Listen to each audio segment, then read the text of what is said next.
CCTV가 던진 한 줄 중국 군부가 술렁였다. 2025년 1월 24일 중국 중앙방송 CCTV는 단 한 줄의 발표를 내보냈다. 중앙군사위원회 고위 인사들이 기율 및 법 위반 혐의로 조사를 받고 있다. 구체적 혐의는 밝히지 않았다. 하지만 중국 정치를 아는 사람이라면 이 문장의 의미를 단번에 알아챘다. 이것은 조사 중이 아니라 이미 끝났다는 선언이었다. 중국 인민해방군은 국가의 군대가 아니라 당의 군대다. 그 정점에는 중앙군사위원회가 있고 이 조직은 단 7명으로 구성된다. 주석 1명, 부주석 2명, 위원 4명. 중국 230만 현역군을 실질적으로 통제하는 핵심 권력기구다. 그런데 이번 발표로 이 7명 중 대부분이 한꺼번에 낙마한 것으로 드러났다. 문제는 누가 잘렸느냐보다 왜 이렇게 공개적으로 발표했느냐에 있다. 중국 정치에서는 고위 인사 숙청이 드문 일이 아니다.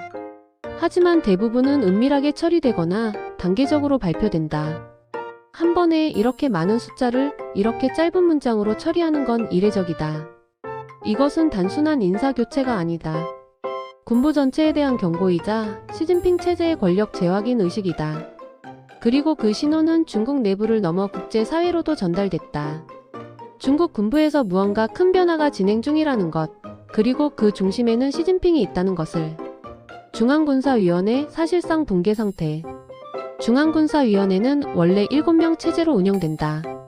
주석 1명, 부주석 2명, 위원 4명. 이들은 단순히 군사전략을 논의하는 참모가 아니다. 인민해방군의 인사권, 작전권, 예산권을 실질적으로 행사하는 최고 권력기구다.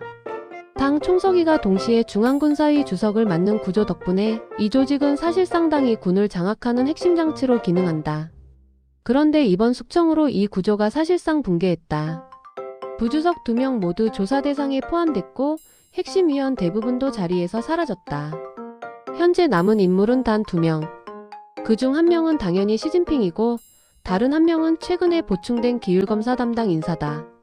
이 장면이 왜 이례적이냐면 중국 군부 역사상 최상부 지휘부가 이렇게 비어 보인 적이 거의 없기 때문이다. 물론 군 자체가 멈춘 건 아니다. 5대 정구체제는 그대로 작동하고 각급 지휘관들은 여전히 임무를 수행한다.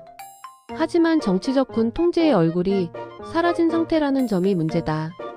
이런 상황은 두 가지 해석을 낳는다. 하나는 시진핑이 군부를 완전히 장악했다는 것이고 다른 하나는 군부 내부의 균열이 생각보다 깊다는 것이다. 두 해석 모두 사실일 수 있다. 시진핑은 강력하지만 그 강력함이 불안정한 방식으로 유지되고 있을 가능성이 크다. 흔들리는 군부, 그러나 군벌화는 불가능하다. 중앙군사위원회가 사실상 텅 빈 상태가 되자 일부에서는 이런 질문을 던진다. 중국이 다시 군벌 시대처럼 쪼개질 수 있나? 19만 2030년대 중국처럼 지역별로 군사력을 가진 세력들이 할거하는 상황이 재현될 수 있느냐는 것이다. 결론부터 말하면 그 가능성은 거의 없다. 중국 공산당은 정권을 잡기 전부터 정규군을 가진 거의 유일한 정당이었다. 인민해방군은 독립적인 군사 조직이 아니라 당의 도구로 설계된 조직이다. 군의 정체성 자체가 당군이다. 국가의 군대가 아니라 공산당의 군대다. 더 중요한 건 2015년 시진핑이 단행한 대대적인 군 개편이다. 기존의 7대 군구 체제를 5대 정구 체제로 재편하면서 지역별 군사력 집중 구조를 해체했다. 전군은 군구와 달리 작전 중심으로 재편된 조직이다. 인사권과 예산권은 중앙군사위가 직접 통제한다. 즉, 지역 사령관이 독자적인 권력 기반을 만들기 어려운 구조로 바뀐 것이다. 게다가 시진핑은 이 개편 과정에서 핵심 보직을 자신의 인맥으로 채워 넣었다. 로켓군 사령관, 전략지원부대 사령관, 각 전구 사령관 등 주요 자리는 모두 시진핑과 직간접적으로 연결된 인물들이 차지했다. 군사력을 이용한 독자적 권력 형성은 구조적으로 차단돼 있다. 이것은 마오식 1인 권력의 복귀 신호일까? 또 하나의 관측이 있다. 시진핑이 다시 당주석제로 돌아가려는 것 아니냐? 현재 중국 최고 지도자의 공식 직함은 당 총석이다. 하지만 마오쩌둥 시절에는 당 주석이라는 직함을 썼다. 이 차이는 단순한 명칭 변경이 아니라 권력 구조의 본질적 변화를 의미한다. 마오 시대의 트라우마는 중국 정치에 깊다. 권력의 과도한 집중 문화 대혁명 국가 붕괴 직전. 이 경험 때문에 덩샤오핑은 개혁 개방 이후 집단 지도 체제를 제도화했다. 총석이라는 직함도 그 일환이다. 총석이는 동등한 자들 중 첫 번째라는 의미를 담고 있다. 반면 주석은 홀로 위에 있는 자라는 뉘앙스가 강하다. 현실적으로 보면 총석이 체제든 당주석 체제든 이미 시진핑은 절대 권력을 행사하고 있다. 2018년 헌법 개정으로 국가주석 연임 제한을 철폐했고 2022년 사면임에 성공했다. 사실상 종신 집권 기반을 마련한 셈이다. 굳이 제도를 바꿀 필요가 있을까? 오히려 제도를 바꾸는 순간 내부 반발과 정치적 불안이 커질 수 있다. 집단지도 체제는 중국 공산당 내부에서 일종의 안전장치로 인식된다. 이것을 공식적으로 해체하는 건 당 원로들과 중간 간부층의 불안을 자극할 수 있다. 그래서 제도 변경 가능성은 낮다. 시진핑은 형식은 유지하되 실질은 장악하는 방식을 선호할 것이다. 5장. 장유샤 숙청 진짜 이유는 따로 있다. 천자. 이번 숙청의 중심에는 장유샤 전 중앙군사위 부주석이 있다. 표면적 이유는 기율위반법 위반 핵기술 유출 의혹이다. 하지만 중국 정치에서 혐의는 언제나 명분이다. 진짜 이유는 따로 있다. 실제 핵심은 군부 내부의 계통 충돌이다. 중국 인민해방군 내부에는 크게 두 흐름이 있다. 하나는 베트남 전쟁 참전 야전파다. 1979년 중마이너스배 전쟁에 참전한 이들은 실전 경험을 무기로 군부 내에서 강력한 네트워크를 형성했다. 다른 하나는 대만 해협을 담당한 해군미사일 계통이다. 이들은 최첨단 무기 체계를 다루며 현대전의 핵심 전력으로 부상했다. 이 두 흐름이 인사권과 예산 배분을 둘러싸고 충돌했다. 야전파는 육군 중심의 전통적 군사 문화를 대표하고 해군 미사일 계통은 기술 중심의 신세대 군사력을 대표한다. 시진핑 입장에서는 어느 한쪽이 과도하게 강해지는 걸 용납할 수 없었다.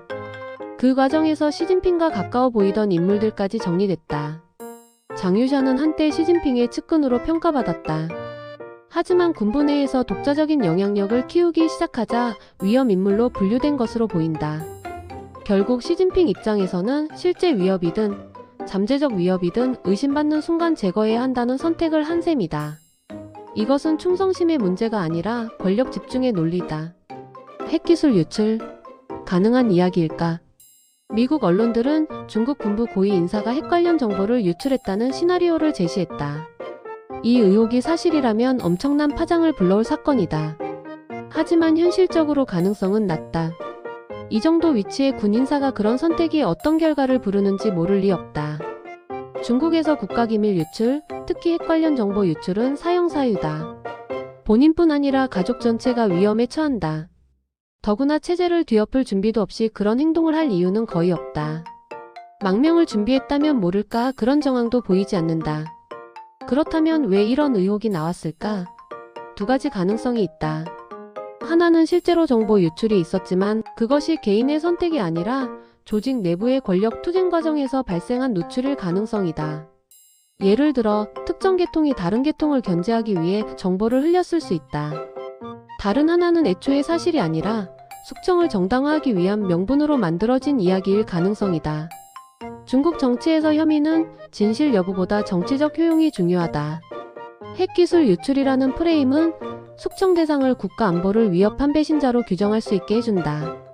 이것은 내부 결속을 다지고 다른 잠재적 반대 세력에게 경고를 보내는 데 매우 유용하다. 지금 중국 군부에서 벌어지는 일은 쿠데타도 붕괴도 아니다. 다만 분명한 건 하나다. 시진핑 체제는 여전히 강력하지만 그 강함이 점점 불안한 방식으로 드러나고 있다는 점이다. 감사합니다. 구독, 좋아요 부탁드립니다.